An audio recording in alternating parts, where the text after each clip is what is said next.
A fraud investigation tonight into a company tasked with certifying breathalyzer machines. It's raising a lot of legal questions here in Michigan. State police have suspended the use of those devices, but a local defense attorney says it could lead to hundreds of appeals and clog up the court system.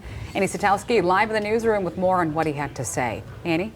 Yeah, Doug, Janice, these machines are not the ones used in a roadside test, but rather the ones used at jails and police stations. It's those measurements that are then used in court, which is why attorney Ed Sternisha, says it's so important that they're accurate, something he's now unsure of. This machine can break down too. It can be inaccurate. Maybe it's off a little. And when we're concerned about maybe putting someone in jail or someone in prison, we want this machine to work right.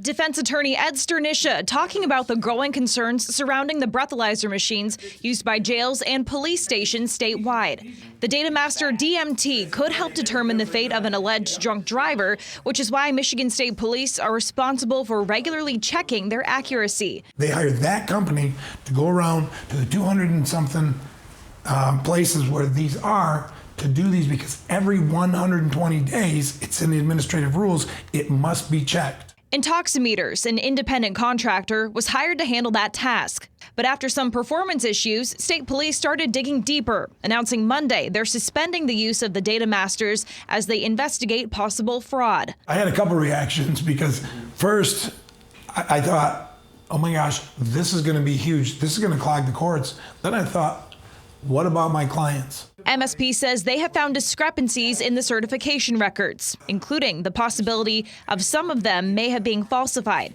They've notified prosecutors in those impacted areas. Police also say they don't believe those discrepancies affected the results of the test, but Sternisha has questions. And if they find him in some agencies, the same person inspected this one that my client has.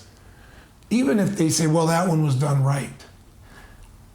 This guy's, he hasn't been convicted yet, but they're looking at him for falsifying records and fraud. Really, how can we trust anything he did, right? Sternisha says he's already put at least one case on hold as he looks into the issue. I had someone who was going to plead, but now we have reason to doubt the accuracy of the test he took.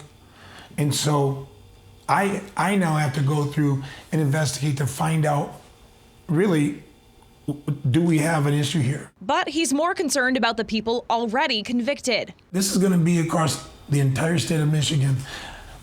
All I do is drunk driving cases. Every one of my clients, unless they did a blood test, every one of my clients may be affected by this. I have a feeling there's going to be a lot of appeals on people who've already been convicted. State police say they're still investigating and are looking at possible criminal charges if they find anyone was forging records. But Sternisha says that won't prevent the damage that's already been done. If the people who are certifying them as working properly are falsifying records, can anybody rely on it? Now, Datamasters have been taken out of use for the time being, meaning all DUI cases will require a blood test. But Sternisha says that opens up a whole new problem because of all those blood samples that will have to go to the state police crime lab to be tested. It's creating another potential backlog. Live in the newsroom, Annie Satowski, Fox 17 News.